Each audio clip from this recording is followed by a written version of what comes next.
right, we'll go ahead and get started. Thank you all for coming. We're making a fresh pot of coffee in case you're wondering. This is Christy Friend, and what is your new position there?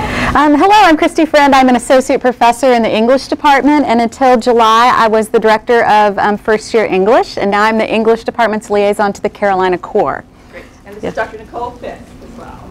And I am associate director of first year English. So just remember at the end of the session to make sure you fill out the evaluation form that we have for you. We take these very seriously and look at your comments about how to improve the sessions. There will be other handouts distributed through the session, but not yet, so just be aware of that. So I'm going to go ahead and turn it over to you guys. Thanks. Great. Thanks so much, Michelle and Ruthie and Reed and everybody who's helped set this up today. We're so pleased to see you guys. I understand that this may be a requirement for some of you, but nonetheless, it's going to be useful, and we're going to enjoy talking with you today. As Michelle said, I'm Christy Friend, and until quite recently, I directed for a number of years the first year English program, and that is the program office that oversees on the USC Columbia campus all sections of English 101 and 102. Our program oversees all those sections, and among our office is responsible for training and mentoring and supporting the adjunct instructors and graduate teaching assistants who teach all of those courses. And so an important part of what we do is try to help people think about and find effective ways to approach the teaching they do in their classrooms, a big part of which involves, of course, looking at, evaluating, and working with student writing. All students on our campus have to complete English 101 and 102, and so we want to be sure that when they leave our classes, they're equipped with some fundamental writing, research, reading, and critical thinking skills that we know they're going to need when they move forward to take coursework in their majors and other areas. And so we want our instructors, of course, to give consistent, helpful, fair, and rigorous feedback so that we can move students towards those goals. So evaluating and responding effectively to student writing is right at the heart of what we do in first year English. And since we know that the students we serve are probably eventually going to end up in all your courses, we're really pleased to have an opportunity to talk with you today about some of the strategies that we use, and to talk about some of the expectations that students will face in your classes, and to share some research and some best practices from the field of writing instruction with you all. So thank you for coming. Very pleased to have as my co-presenter today Dr. Nicole Fisk, Associate Director. Nicole is a very accomplished and award-winning teacher. She's taught both literature and writing courses, and she's an indispensable leader and mentor of teachers in our program, and so she's going to help me today. And before we go any further, I thought that it would be great if we could get to know you just quickly. One of the things we're quite interested to hear from you is how we can be most helpful. And so we're very curious to hear what kinds of writing do you work with as a TA? In the courses that you're going to be working with, what do students write? Do they do exams? Do they do lab reports? Are you looking at term papers, oral presentations, group projects? That'll help us know how to gear the kinds of examples that we talk about today in this session. So I'm going to start in the very back, and if you could just give me your name, your department, and then one or two kinds of writing that students do as undergraduates in the classes that you work with, okay? So let's see, Michelle, well, do you teach? I do. Okay, well, Michelle, let's start with you, even though you work here. Marine science, and I'm the instructor for grad 701, so I help grade the 701 reflections, right? Okay. And then my marine science non-majors write short writing assignments. Okay, great. So reflective writing and then short, sounds like more formal assignments. Great. Yes? My name is Colby, and I'm in the Department of Health Services Policy Management in the School of Public Health. And I don't currently have any courses, but when I do get there, it would probably be more research and policy type of work. research reports and policy papers. Good. Yes? I'm Billy. I'm in the theater department. Way more dramaturgical, historical, textual type writing. Right. So scholarly sorts of analytical papers, right? Okay, good. Yes? I'm Michelle. I'm in the psychology department, and I'm grading research papers, literature reviews, essay tests. Right. Okay, so essay tests, and then are the research papers reporting on data-driven projects, sort of research reports? Are basically reviews of the literature. So Okay. being able to summarize research studies with statistical results. Excellent. Okay, good. Your name one more time? Michelle. Okay, Michelle. Colby, Billy, Michelle. Good. I'm Katie. I'm also in the psychology department, and I do a lot of extra credit review Okay. papers, like Okay. literature review, or Okay. like one-on-one. Good. Okay, so review of the literature in a discipline. Yes, ma'am. My name's Jenny Ann, and I'm in the College of Social Work, Mhm. so reading reflection papers. Reflection papers. Okay, good. I'm Molly. I'm in the art history department. I do a lot of papers and essay tests. Okay, great. I'm Michael Spalding. I'm in the English department. So I have to read longer pre-written critical essays as well as in-depth in-class timed handwritten tests. Okay, great. And I didn't catch your first name. Michael. Michael. Okay, good. Michael. Hi, my name is Tiara Roseman, and I'm in the Art School of Public Health, Health Promotion, Okay. Education, and Behavior. Currently not TAing or anything like that, but in the future when I do, we have research papers, lit reviews, Right. and presentations, and things like that with the team. Okay, good, good. Yes. My name is Brian. I'm in psychology, and I do research papers and term papers. Good. My name is Robert. I'm in computer science. I'm not doing any evaluating of writing just yet, but it'll probably be things like research and computer techniques and that kind of thing. Okay, so research reports and papers. Good. I'm Sarah. I'm in marine. Oh, I teach the marine science labs, so I grade short answer problems on the exams and lab reports. Okay, great. I'm Cha Hyo-jung, I'm civil and environmental engineering. Okay. I'm handling the lab report. Okay, a lab report. Okay, can you tell me your first name one more time? Chanli? Yeah. Okay, great. I'm Josh English. I'm in the English department. Appropriately enough. And I mostly like analytical. Right, so critical analyses. Good. Math, I'm in the English program. Similar things to them, just short critical essays. Good, good. Okay. I'm history, majoring in physical education. I'm evaluating the self-evaluation paper Okay. about the PE lesson. Okay. Husi? Is that what you said? Your first name, your name. Hisu, not Husi, sorry. Hisu, got you. Nick Velasco, criminology department. Okay. And right now I'm grading a bunch of papers on like theoretical analysis and academic journal critique. Okay, good, good. Patrick Lowry. I'm also in the criminology department. A lot of what I grade is written essays for tests and every now and then research papers. Okay, good. Patrick. Jessica Fonseca, anthropology, essays, tests, reflection type papers, and then like independent research stuff as well. Okay, great. Jessica. I'm Emily Roberts. I'm in the theater department, and I don't currently have a TA, but when I graduate, I'm going to be teaching both theater and English. Okay, great. Emily. I kind of know you. She works in our office. My name is Atta, and I'm majoring in tourism management, Okay. HRTM department. And well, I do literature review and some research. Right now, I'm not at TA in a course, but hopefully next year Okay. I'll also do much more. Great. Atta? Atta, that's right. Okay. Sure. Good. Okay. I'm Ben.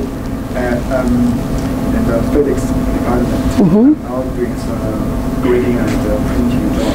Maybe next semester I'll choose some lessons. Okay, great. And your name one more time. Bing. Bing. Okay, great. I'm Julie from the majoring in hospitality management. I think I'm going to teach an undergraduate class next year. Julie? Okay, great. I'm Zed. I come from the biology department. I think I will teach in the biology and with some essays. Okay, your name is Zed? Jed. Jed. Okay, good. Thank you. Steven. I'm from the political science department. Okay. A lot of it's like comparative stuff, analysis, essay tests. Okay, great. Steven. Good. Josh, also from the political science department. Pretty much everything except lab reports.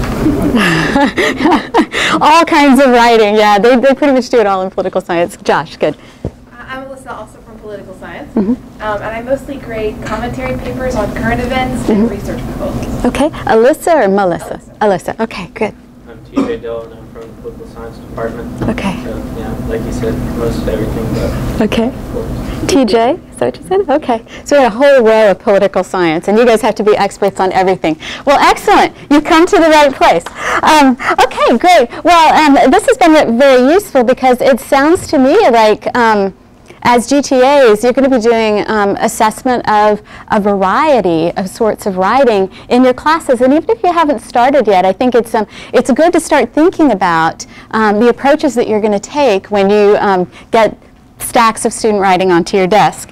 One of the things I can tell you up front is that responding to student writing, and those of you that are teaching now know this, it can be very challenging. It can be very challenging, and there are a few reasons for that. First of all, well, writing's complicated. Writing is a complex skill set. So, I'll write this up. Writing itself is a complex skill set. So, when a student has to write a paper, whether it's an exam or a lab report or a literature review, that student has to draw on a variety of different kinds of knowledge and skills, ranging from global high-order rhetorical skills, organizational skills, logic, to very small sentence-level concerns, where to put something in a sentence, how to write a sentence that's clear, how to work with the citation conventions in a particular discipline, how to format a particular kind of report or presentation. So anytime a student sits down to complete a writing assignment, that student has to simultaneously master what writing scholars call hawks and locks. Hawks, higher order concerns, sort of metacognitive skills, mastering content, figuring out the purpose of the assignment, what the assignment's asking the student to do, who is the audience, what is the thesis going to be, what sources to pull together. So a student has to master all of these things. Focus and assessing the assignment, organization, mastery of the content, marshaling research, putting it together in a logical fashion. Let's see, what else?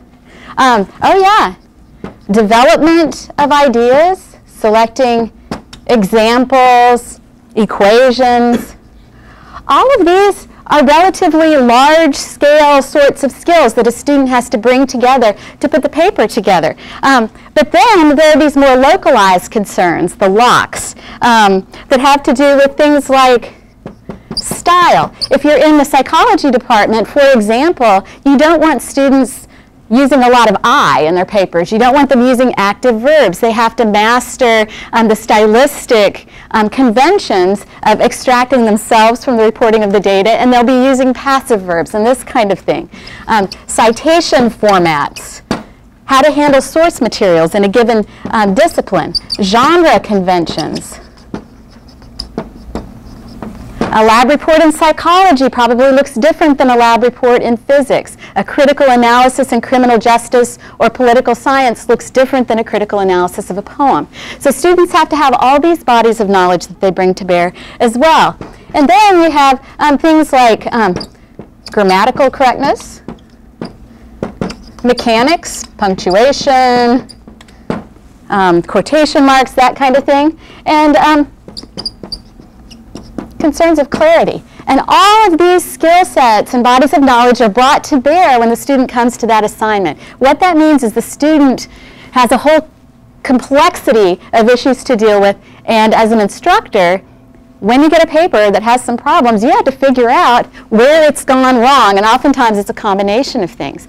In general, writing scholars know that if you get a paper that is struggling with higher order concerns, if the student doesn't understand the assignment, if the student hasn't mastered the content, if the student isn't able to organize ideas, this is where, as an instructor, you spend your time first, because if a student is struggling with the higher orders, the metacognitive, the global elements of the assignment, it's really fixing these little things, these format things, the grammar things, is probably not going to fix the problems. In fact, if a student just has problems with content, fixing the sentences, the grammatical errors, isn't probably going to help. In fact, you'll probably have to introduce new sentences to get the content problems fixed. So the students have to struggle with hawks and locks.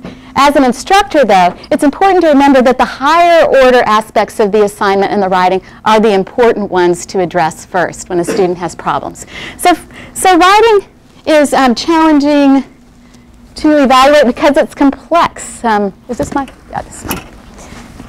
So number one, writing is complex. Students have to master hawks and locks.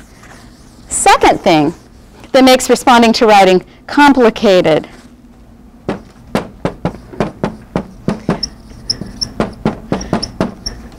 is that different kinds of writing pose different kinds of demands, and therefore they need to be evaluated differently. All right? As you talked about, your students are writing in a variety of genres, and if a student is taking 4 or 5 courses as an undergraduate, they're probably taking courses in 2 or 3 different disciplines. Each discipline has its own genres, expectations, and conventions that it brings to bear. Each assignment within a discipline can bring different expectations to bear. And so you have to be sensitive to all of these as an instructor when you look at the student's writing. What is most important for this particular kind of assignment? For example, if students are writing informal reflections, there are issues that aren't going to be particularly important for that assignment. What you're going to be looking for is depth of thought, critical analysis, but perhaps not as concerned with, for example, referencing sources or format or citation. On the other hand, if a student's doing a poster presentation for a research conference, then those elements of citation, format, and meeting formal expectations are going to be very important. So you have to think of all the complex of different kinds of writing and the various demands that those place on students and weigh their importance. Third, writing happens in stages.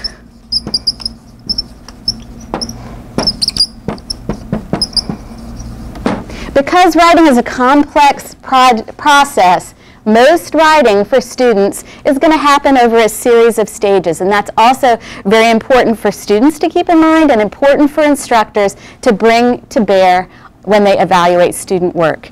For example, if you have students who have submitted a topic proposal for a long research paper that's going to take them all semester, there are going to be certain sorts of advice that you can give them at that early stage that will bear more fruit given time to develop that work over the semester. On the other hand, if it's the final exam, let's see, who's grading exams in here? Yes, okay, Jessica's grading exams. If it's the final exam, students have been working on the material all semester, you're going to give them a grade and they'll probably never even pick up the comments to read them. Well, you don't need to give them a lot of advice. It's not going to do any good. So certain kinds of advice and feedback and evaluation can be very helpful early on. Other kinds of advice and assessment are helpful later. So you have to think about it. What stage is the student when I'm giving an evaluation on the work? Okay, so these 3 things make evaluating writing one of the most complicated things you will probably do as a teacher. First of all, it's a very complex set of skills. Second of all, there is a nearly infinite array of kinds of writing that students have to master during their college years. And third of all, it happens in stages, and different kinds of intervention are more appropriate at some stages than others. So writing assessment is a very, very challenging aspect of what you will do when you teach at the college level. Okay. For this reason, I think students probably complain more about writing assessment than they do about many aspects of their college experience. You may or may not have heard some of the complaints that we hear quite frequently in English 101 and 102. Have you ever had a student say, well, you grade papers so much harder than my roommate's instructor does. You're just being too hard on me. Or, I made A's and B's in high school. I don't understand why this paper isn't good enough for you. Or, well, I followed the instructions you gave in class, so why didn't I get an A on my paper? Or, I just can't figure out what you want. I don't even know where to start. These are the kinds of frustrations that students express sometimes when they have a writing assignment and they just don't feel like they can succeed in reaching the instructor's expectations. And perhaps you have also thought of making some of the complaints that a lot of our instructors do. Maybe you get a paper. Say, the student clearly knows the material, got some good ideas, but this paper is full of errors. It's not clear. I can't tell what's going on. So how do I grade it? Do I grade the student for the mastery of the content, or do I penalize the student for writing that's a mess? What do you do? Second of all, what do you do if you have a student who knows the material but perhaps has second language issues or dialect issues that interfere with particular aspects of the grammar? How do you help a student with that? Have you ever had a student that's so preoccupied with grades that they practically want you to tell them what to put in every sentence so they can be sure to get an A? That happens sometimes in English 101 and 102. And then finally, what if your students just don't write very good exams and papers, and you're not an English teacher? And even if you wanted to spend your entire semester talking to them about your papers, you're not quite sure yourself what to say to them to improve their writing. You're not quite sure you remember all the grammatical terms that you were supposed to learn in school. What do you do? So the frustrations that instructors have is, given this bewildering array of assessment possibilities, what can you do that is reasonable, that won't delay your graduation, right? You know, you don't want to spend 3 years of your PhD studies commenting on student exams. Efficient for you, but most helpful for the student. That's what we're always looking for when we assess student writing. Okay, we're going to give you some specific tips from our field that come from research and best practices in the field. But first of all, I want to give you 2 big pieces of advice. The first thing is, you don't need to get a red pen and correct every line of your student's writing. You don't need to do that. First of all, it will delay your progress to a degree. But second of all, here's what the research shows, and it's pretty encouraging. First thing, if your students are writing, if they're writing in their classes and they are practicing putting words to paper and thinking about the material, their writing and their thinking is going to improve, even if you don't always pick it up, even if you don't always grade it, even if you don't always correct the errors. It's the simple practice of writing improves your student's ability to do it. So that's comforting, right?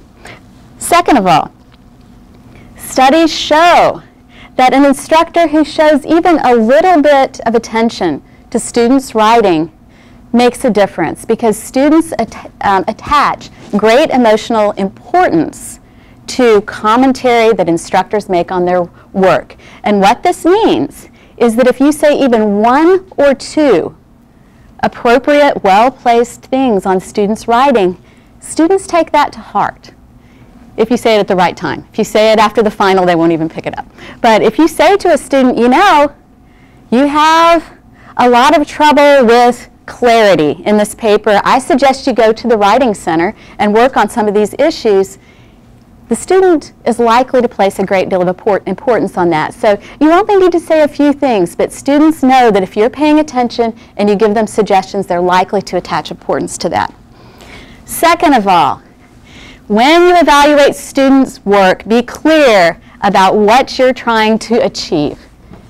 And here are some categories that were devised by Peter Elbow, who's a very established researcher on student writing. And Elbow says, when you get students' papers, think about what you're trying to achieve. And these are categories that he set. The first kind of thing you may need to do with student writing is ranking, an assessment of how good it is in relation to the expectations of the assignment and perhaps what other people in the class were able to achieve. Ranking is grading. It's looking at a paper saying, this is a C paper because it does these things and it doesn't do those things. Okay? Separate from ranking, which is that judgment, that assessment for the purposes of judgment and grading, is evaluation. That means thinking carefully about what are the strengths and weaknesses of this particular assignment, especially with regard to making those patterns clear to students so that they can improve, either on another rewrite of this assignment or future assignments. So sometimes you'll have writing that you just grade. A lot of times you'll have writing that you'll grade and you'll evaluate because you want the student to do better next time. Sometimes you might want to evaluate writing that isn't graded. For example, if you look at a proposal or a draft before a student turns it in, you can give a very thoroughgoing evaluation, but you're not really ranking at that point. And so you don't need to sweat a lot of time figuring out whether the paper is a C+ or a B- if you're just evaluating. And then second of all, Elbow reminds us that a lot of times we like our students, even if they don't write very well. Or sometimes we'll have students that turn in good papers and maybe we don't like their ideas very much. But this is really a kind of separate thing from the activities of ranking and evaluation. And Elbow says, feel free to like your students' work. That's helpful. But be clear about what you're doing when you're grading and what you're doing when you're evaluating. Sometimes you're doing all three at once. Sometimes you only need to do one or two of these things, and you will be more efficient about your work if you can focus your commentary and your work on the purpose at hand. So these ideas, don't correct everything, know that your students appreciate your attention, know that they need to practice, and be efficient. These are kind of guiding principles to take forward when you look at student work. Okay, now, let me see what time it is. With this in mind, I'm going to pass out a handout that I'm not going to go through today, but I want to tell you a couple of things you can do to make your evaluation of student work as effective as possible. The first thing is do all you can to make sure students turn in the best work they can do in the first place. Okay? Helping students write well. This is a handout of suggestions. Again, it's from research and best practices in the field. But first of all, make sure that from the first day of your class, students know you think writing is important. If there are citation guides, manuals that you want them to refer to, tell them about that. Give a very detailed assignment. Make sure they know what you expect. Do you want research? Is there a genre that you're looking for? If you have samples of very good papers, put them up on Blackboard because your best students want to see those samples because then they have an idea of what their work is going to need to achieve. And so doing all these things up front and then inviting students to come see you as they get started when they have questions, this will improve their writing without you ever having to do a thing.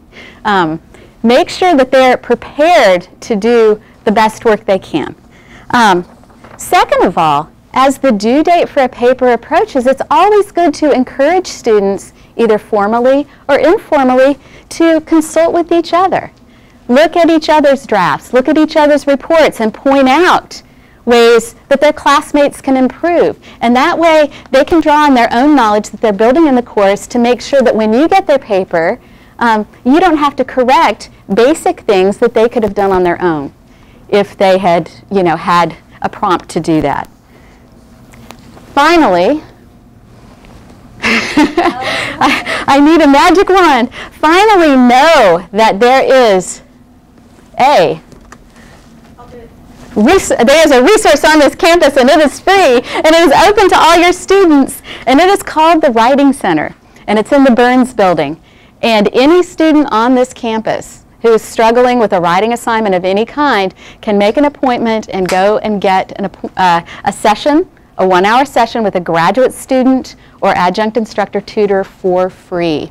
This is especially a good resource if you have students who are struggling with some grammatical or mechanical issues in their writing, or if you have students who are having trouble getting started. They can go here, they click, they make the appointment online, and they can spend an hour with an expert writing tutor who will help them complete that assignment so that they'll be doing good work before you see it. Yeah? Do you have any recommendations for effective ways to try to communicate to your students to go to Writing Center? Because I've tried just about everything except dragging them there, and they're still not taking advantage of it. So I don't know if I don't know if that's a common complaint you hear from well, I do hear this, but Jessica seems to have an idea. My professor for the class decided that for one of the big research papers that they did, that if they went to the Writing Center, they could get extra credit points towards the total of their paper. So it actually got, I think, probably 25 to 30% of the students to go to the Writing Center for that paper. Yeah, one thing is to give some kind of small incentive, for sure. What I would suggest not doing is punishing students if they don't go, because the Writing Center tutors don't like to work with students who feel punished, right? Because then they're not so motivated. But yeah, offer a small incentive. You can have somebody from the Writing Center come in and give a 5-minute presentation to your class. I believe they still have waffles on Wednesday mornings once a month. So waffles and syrup and butter, and that's a good incentive for some. But I think one of the things you can do is say, you know, look, this is a hard paper. In the past, some of my students who have made the very best grades were the ones that got started early and just went and talked to somebody at the Writing Center about it. I can't make you go, but I can tell you from experience it will make a difference in your grade, and it'll make a difference in the quality of your work. And the Writing Center tutors are really nice. Usually once students go, they'll go again. And in fact, a quarter of our clientele is graduate students. So if you have a conference paper, an article, dissertation chapter, they're happy to see you too. So those are things you can do even before you get the papers. Now Nicole's going to tell you what to do when you get the papers, and then we're going to do a little practice with some real samples of student work. Okay. Thank you, Nicole. Thank you, Christy. And I'm going to have someone pass out more information about the Writing Center, because like Christy said, it's great. It's a great resource for you as a graduate student as well. You can see information that's on their website, but I just put it in handout form for the faculty and instructors, and also their mission statement. Okay, so before I get started very quickly, I just want to offer an invitation to you guys.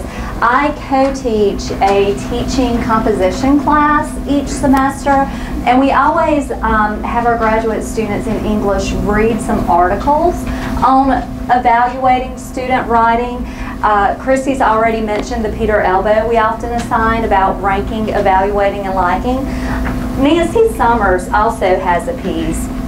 This is a little old. It's from 1982, but our graduate students really like reading it. It's called Responding to Student Writing, and one of the things that's so nice about it, it has examples. Like she looks and she looks at and analyzes actual comments and provides some good ideas.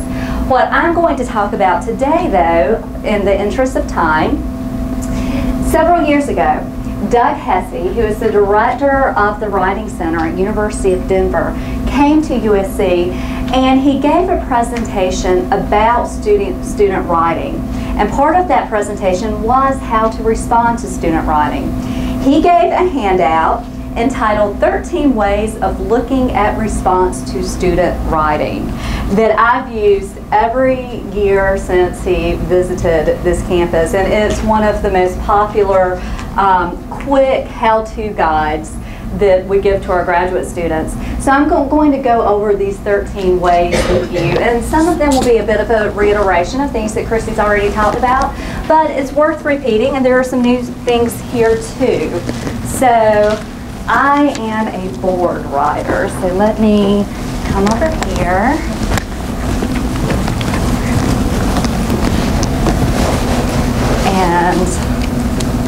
get set up. Number 1, remember, no instructor is capable of writing comments so profound that a student will become an accomplished writer on the basis of remarks on a single paper. So the first thing is relax. We've had graduate students in the past who kind of freeze when they get a stack of papers because they feel such a responsibility to comment well. But you know what? Like Christy said in her part of the presentation, the process of writing is a process. Through that process, students are going to improve. So not everything rests on your shoulders. 2, unskilled writers have trouble assigning levels of importance to comments made on their papers. That's something we've talked about. In other words, they are likely to treat equally a comment that the argument of an essay is confusing and a comment that there are several misspellings. So like we talked about hawks and locks, if you comment on a high order concern and a low order concern, your students aren't going to necessarily be able to distinguish which one is the hawk and which one is the lock, right? Because comments on surface errors are more straightforwardly fixable, students are likely to attend to them and not to the more serious problems in logic, ideas development, focus, or organization. When I was a beginning teacher, one of the mistakes I made was not really distinguishing what I most wanted my students to focus on. And they would expect to get a higher grade on their draft by just going through and putting in commas or correcting misspellings. And I would say, well, but you know, there was this paragraph that wasn't really logical and you didn't do anything with that paragraph. And they're like, well, I fixed, you know, 2 of the 3 things, that's an A, right? So one of the things you need to remember is to stress the importance of content revision. Because now I explain to my students that I would rather them make keen observations and logical arguments than understand the differences between commas and semicolons, right? Okay, so 3. Instructors have only a certain amount of time, right, to respond to student writing. Research suggests that time spent meticulously annotating every aspect of a student's paper does little good. This is especially true if the comments are generic, like awkward, be specific, wordy, and so on. We've all gotten and have been frustrated by those types of comments, right? So 3, the more specific, the better. I try to have a conversation with my students through my commenting. Ask questions in my commenting. Okay, 4. Students learn to write by writing, and while judicious advice is helpful, there is a gap between knowledge and performance. A steady diet of being closely edited doesn't mean that a student will necessarily internalize what he or she needs to do in future tasks. So, again, reading, writing, and revising, those are good teachers for students, right?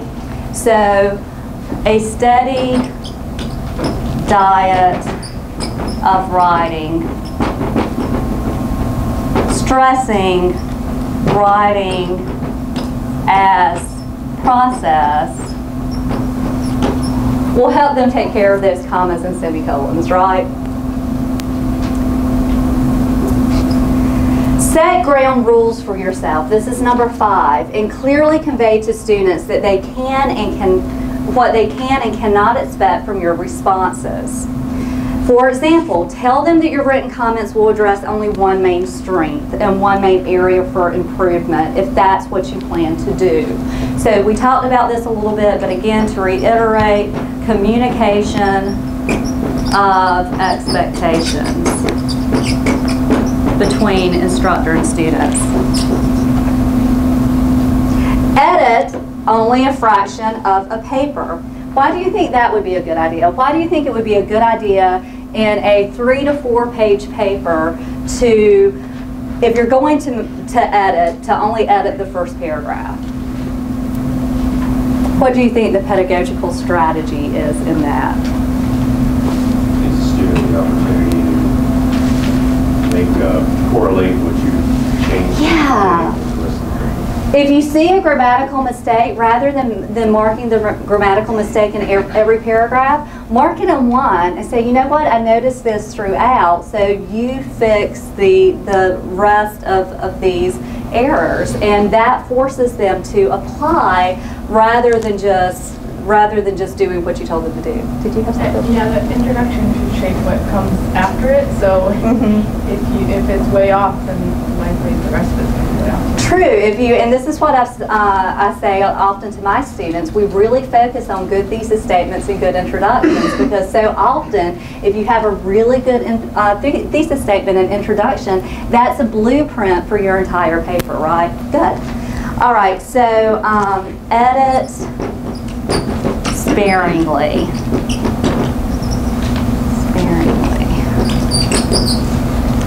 When possible, Christy mentioned this, make good papers available to illustrate features of strong work. One of the mistakes I made when I was a new teacher was I assigned my students a paper, and I had written a similar paper as a graduate student.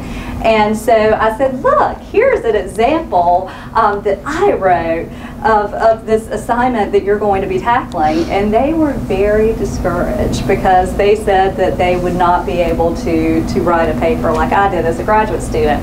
The next time I taught, I found a freshman student paper and presented it. And you know, when they were like, well, we can't do this, I said, well, this is from my other freshman class, and you can. So it's encouraging to them to see their peers who have succeeded, who have gotten an A on a paper before. So share student examples.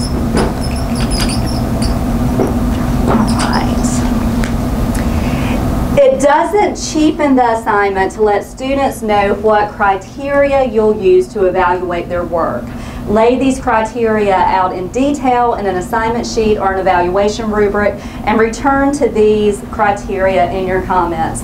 So again, with communication of expectation, especially use of rubrics. We have rubrics that are posted on our First Year English instructional support site if you'd like to go to our website and see them. And it really saves time for you when grading if you can circle some things on the rubric and then pair that with some of your own comments. So that can be a fantastic tool. Ask students to tell you the specific aspects of the paper on which they most like to get feedback from you. One possibility is to require students to submit drafts with a cover memo in which they briefly describe the strategies in writing the paper and what they perceive as strengths and weaknesses to be. So don't underestimate having students self-evaluate as part of the writing process. Use brief marginal comments to call attention to higher order aspects in the paper, usually content or development. A good or evidence question mark can go a long way. Use squiggly lines to call attention to surface errors or rough spots, but again, don't feel compelled to mark everything. So number 10, my favorite take home from that is don't forget how encouraging a good can be, right? Again, having a conversation as you're going through the paper and writing comments. Consider giving students vouchers. This is an interesting idea. Consider giving students vouchers, good for one especially detailed commentary per term. They should reserve that for a time they want you to read a paper as you would a manuscript submitted to a journal. So a lot of these are to protect you because you're graduate students, you're not going to be able to put an inordinate amount of time in responding to your students' essays. So maybe have one paper that you say, I will edit this paper as much as a editor of a journal would edit it. If you're going to edit a paper, try to limit the number of those that you do. We get 4 essays, essay assignments in our English 101 and 102 classes, and a lot of times the last assignment that they turn in, they don't comment on nearly as heavily as they do the first 3. Like a lot of times we tell our beginning instructors, comment more on the first than you do on the last, because the first they're learning, by the last essay they know, they've learned, right? So you don't have to comment quite as much. Okay, vouchers.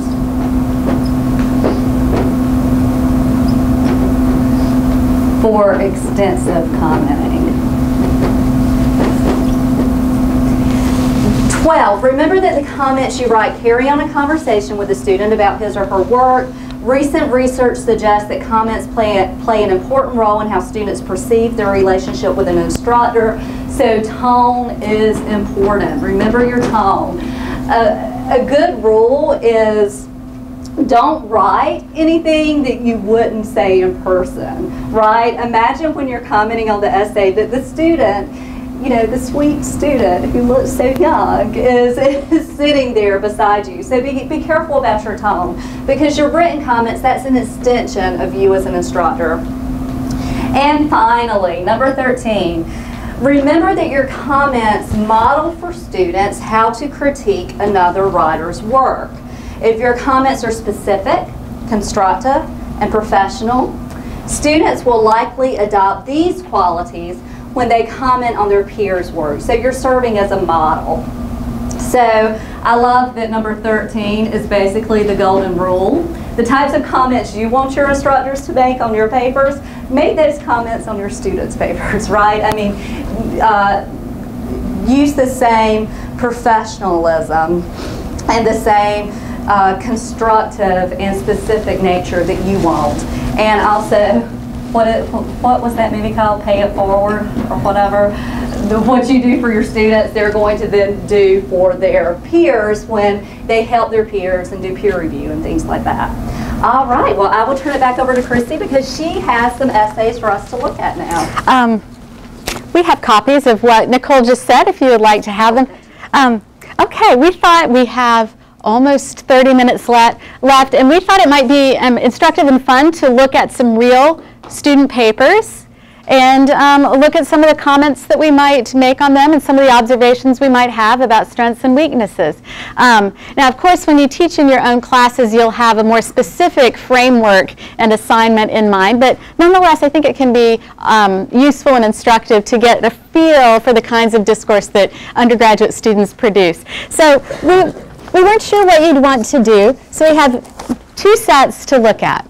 Okay, we have a set of essay exams, timed essays that were written by undergraduate students taking a linguistics course in the history of the English language. And then we have some first-year student papers written for a University 101 class in which students were directed to find an expert or some information about a campus issue and make an argument about it. So what would y'all like to look at? For each set, we have a pretty good one, a middle one, and then one that has a lot of problems. And we're not going to tell you which. We're going to see if you can pick them out and then talk about the kinds of observations you'd make. So, essay exam or first-year student paper on a campus issue. Does anybody want to vote or make a suggestion, or shall I just ask for a show of hands? Essay exam? I have a vote for an essay exam. Okay. Anybody else have a strong preference? First year paper. Okay. So we're not going to do, you want to do secret ballot or you want to just do a show of hands? Let's do secret ballot. Okay, cover your eyes. Cover your eyes. All right. Whoever wants to do essay exam, raise your hand. Okay. Cover your eyes. Whoever wants to do first year paper, raise your hand. Oh, no. First year paper. paper has it, I First think, year right? paper has it. Okay. You know what I'll do, though? I'm going to pass out the essay exams at the end, and if you have questions or want to talk about those, you can email me. Okay, these are first year student issue papers. The students were told, find an issue on campus, a problem on campus, and find an expert source of information about it, and then write an argument in which you take a position on that campus problem. Okay? And just so you know, this is my favorite set. I think they're very entertaining. I think Nicole was rooting for us to choose this. I like both equally. Okay, so we have 3 student papers. What I'd like you to do is read the student papers and then rank them, best, medium, and worst, okay? And then I want you to decide why. Why did you rank them as you did? And then what would you tell the student? What would you tell the student if it was a finished paper? And what would you tell the student if this was a draft that they brought to your office and were asking for advice? We're going to take about 12 minutes to do that, and then we're going to discuss the findings, okay? I'm going to write the instructions on the board, even though they're on the paper.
Okay, how many people have read and ranked? Okay, do y'all want another minute or two to make specific comments, or should we roll right into our discussion? I think enough of us are finished. So, and let me just say that this is where Elbo's distinction between ranking, evaluating, and liking comes into play for me. The third paper, apart from any ranking or evaluating, that third paper makes me laugh every time I read it. That student just makes me smile with his burrito and Johnny with his Armani wallet. But that may be separate to our ranking and evaluative concerns, right? Okay, so we have carpets, we have ROTC, and then we have Johnny and the burrito. I'm just going to put burrito. These are our 3 essays, right?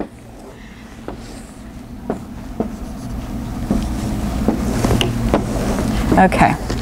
Now, one thing that happens is if you haven't done a lot of teaching, sometimes you worry, well, will I be able to make distinctions between which papers are good and which are not so good? And one of the things that's always kind of comforting to know is that I've never done this exercise with a group of teachers who haven't had some degree of agreement about what the strengths and weaknesses of these papers are.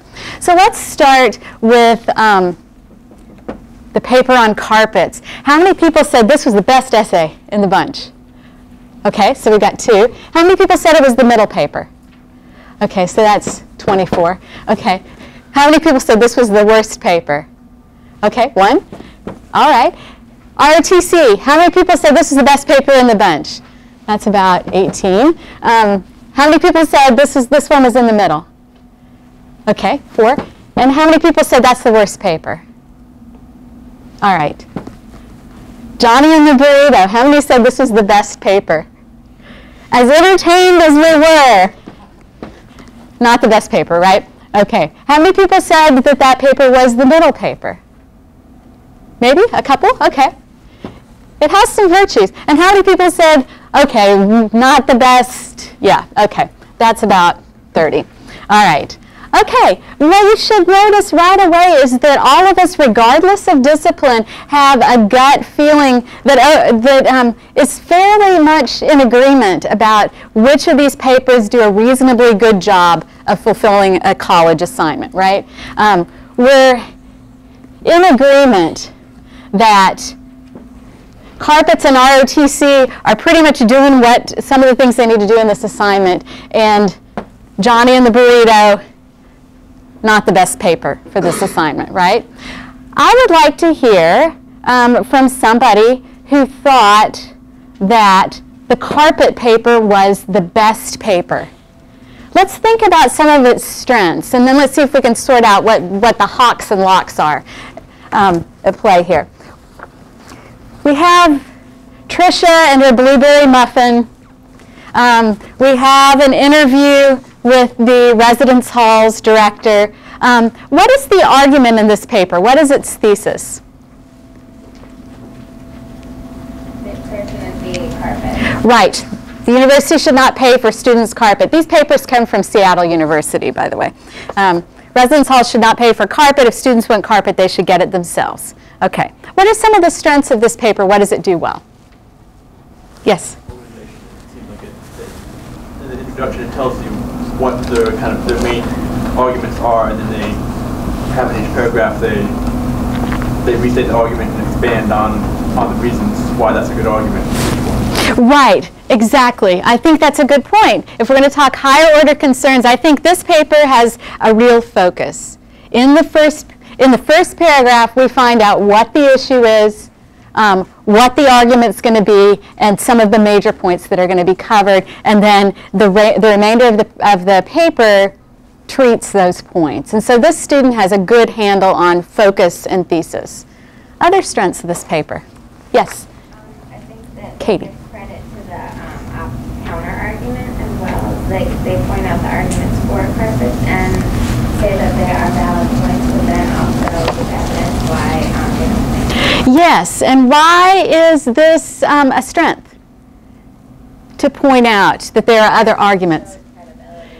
Yes, it's credibility because it shows that this student has thought about a range of information on the issue. Exactly. So good. So this student gives an impression of having been somewhat thorough in thinking through this issue and looking at different viewpoints and a range of information. So good. So yes, content, information, focus, clear thesis, a range of information, all of these things are strengths of this paper. Now I would like to hear from somebody who thought, okay, some strengths, but this was not the best paper. What makes it not the best paper? What are some of the weaknesses here? Somebody. Yes, and Thomas, is that right? Michael, yes. We spent so long beginning with Trisha and her muffin, and we're not getting to the carpet for quite a while. That's what it's confusing what we're really talking about. Okay, yeah, I think that there are, and is this a hawk or a lock? A hawk? I guess for these is kind of a lock because it would be easy, it would be localized to fix, right? I do feel like the saga of Trisha and the muffin, it does extend for quite some time, and if you look at it, it's probably about 20% of the paper, when in fact this is just meant to be a quick example to dramatize the sorts of things that go on when the university might pay for carpets or when college students have carpets. So right, there are some issues with emphasis, right? What points are important? Spend more time on the important points. Good point. What are some other weaknesses in this essay? Yes? I think it's a good essay, but the second paragraph for me, there's an issue with focus. Mm-hmm. So they're making a lot of good points, but when they bring up slippers and coloring the walls, they're taking away from the really strong points that they're making. Yes, the second paragraph has a problem with transitions, organization, logic, and focus. First paragraph, so good. But in the second paragraph, we've got a mix of counter-arguments, support for the thesis, extraneous issues, again, the problem of emphasis, slippers. All of a sudden they're, well, you can just put on slippers. It's not irrelevant, but because the paragraph isn't organized to draw our attention to the how all this information pertains, we feel a little bit like it's just a bunch of observations thrown together and put into a paragraph. So yeah, so this is a lower order concern. It's an issue of paragraph organization, emphasis, and relevance. So yeah, these are the kinds of things that I think in a draft you could tell a student, get this sorted out because you've got some good stuff going on here. Yes? At the very end, she has a sudden change from the tone of the paper.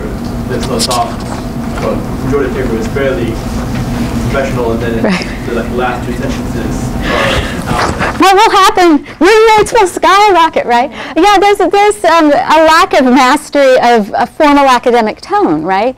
Might not be so important in an informal assignment, but if this is going to be a research paper, there are some little slips here, some things that belong maybe in an email but not in an academic paper. And again, this is a lock, not a hawk, but it strikes a note that's not completely rhetorically appropriate. So yeah, okay, very briefly, tell me one thing, those of you that thought the ROTC paper was stronger, which I agree with, what made it better? It felt like he was more organized in his thought process. It's very much, this is reason one, this is why I can support that reason, and he went through that through the whole paper. I agree, and there's a development of each reason. Okay, the courses are not rigorous. Here's why. Here's the example. This is why it affects the education that we receive at the university. Each point is followed through in a detailed fashion. He treats the content in a more sustained and rigorous manner. And so for me, that's one of the things that sets this apart from the paper that brings in relevant points, but it's pretty much, well, and you could wear slippers, but you might spill your muffin, and it doesn't quite pull those things together in relationship to each other in an argument, so they're never fully developed. Okay, last paper. What's wrong with this one?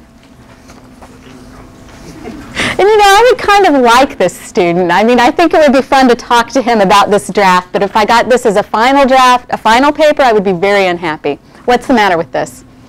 Question if you call followed the directions in interviewing anyone. I don't think this student did anything, right? Who's Johnny? Is Johnny real? Did he interview Johnny? I don't think this cafeteria worker with the hair, I don't think that's real at all. I think the student just sat down and wrote a story the night before this was due. And we don't want students to do that, as entertaining as it might be. So the question is, would this be a passing paper if you got it in your class, given this assignment? Passing fair. I couldn't fail them. They clearly put the effort in, and they talked about the assignment, but they clearly didn't do the work. I think as instructors of first-year classes, they tend to come down on the borderline of passing or not passing. I would not pass this paper, but that's because I'm old and I'm mean.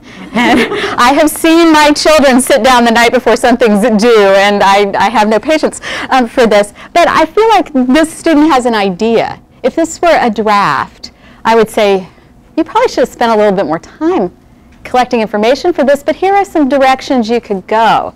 For some assignments, depending on what was required, for an informal assignment that wasn't worth much, yeah, you might pass the student. If it was a major paper, I think probably you'd want to insist that the student do a bit more. But either way, it's very, very borderline when you're talking about college work. And the reason is it's all to do with content.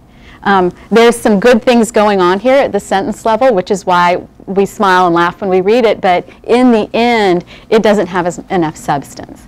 Now, the great thing about you all is you know this. You can just go and do this kind of stuff when you get writing assignments from your students. You had a very good, solid instinct about which papers are pretty much in the passing range, and then which ones need some more work, whether you'd say they're borderline or whether you'd say, no, you need to go back and do this again. So you have a good sense of the higher order features and the lower order features that students need to be putting to work in a college essay. And from here on, it's all a question of developing routines and particular rubrics and criteria that you'll put to use in your own courses. It can be a lot of fun to work with student writing. It's a lot of work, but it's also very, very doable, and it's one of the things that you can do for your students that will make a real difference for them as they move forward in the university. We are here on campus all the time. Nicole and I are always willing to answer any questions that you might have about evaluating student writing. I would also encourage all of you to befriend the Writing Center. They're happy to talk to instructors, and to make sure that your students befriend the Writing Center too, because that's a very low stress, helpful, and free resource that they can take advantage of in their courses. We have 2 minutes, maybe 1. Do you have any questions that we can help you with right now? Yes? That's our first year English website. If you go to the university website and under English is divided into like undergraduate and first year English, and we have an entire section on grading. Both for students, we also define what we see as the A, B, C, D, and failing paper in paragraph form. But there's also, are the rubrics on the website? Or I should give my email address, because in case you have any trouble, you can always shoot me an email and I can make those available. I will put it as number 4 here at the bottom. It is fisknp@gmail.com. Now that I'm thinking about it, I think the rubric is broken down into paragraph form on the website. But I have a very nifty little chart that I use when I grade papers, and I just circle where they are on the chart. So that's very helpful. And I don't have any different rubrics than what Nicole has, because those are the ones we all use. But if you have any questions for me, that's my email, chfriend@mailbox. So do feel free to get in touch with us if you need to. We appreciate your coming. If you have individual questions, we'll be here for a little while, and you can come to the desk and we'll try to help you out. Otherwise, I hope you guys have a lovely afternoon, and we'll see you again on campus sometime, I'm sure. Make sure you fill out the evaluation form. Thank you very much. It is there. Oh, if anybody wants if anybody wants essay exam samples, low, middle, and high, we have these, and you're welcome to take a copy. Yeah, and we have our information, so if you want to know, you know, the she's told me before that and the she has lowest rank, dyslexia. Like, I have the note from the Disability Center, but I'm just like, I worry about how much I need to take that into account when evaluating her writing, because I mean, some of the things, like, I don't know if she just doesn't try, or she's, because like I've sent her to the Writing Center before, and like her papers do come back better, but at the same time, most of the time she doesn't go. And like I've gotten papers from her where she clearly has some concepts right, but like she's not filling out full sentences. Like sometimes they don't even make any sense. Right. And I'm like, I don't want to give her a failing grade, so I usually give her like 6 out of 10. You know, because like at least then like I know you're trying, but I don't think you're trying enough. You know, and yeah. Well, one question for me with something like dyslexia, and this will probably be spelled out in the letter that you get. There's a big distinction between completed out of class versus completed in class, because with dyslexia, oftentimes time pressure is an unfair burden. And so is this in class or out of class or both? This is out of class. The in class work she does get extra time on.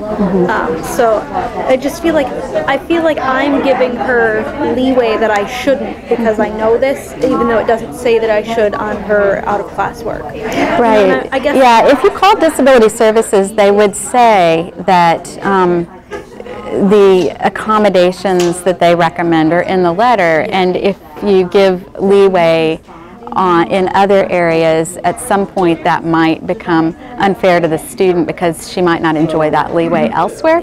And so for out-of-class papers, especially term papers where you would expect fairly rigorous editing, I think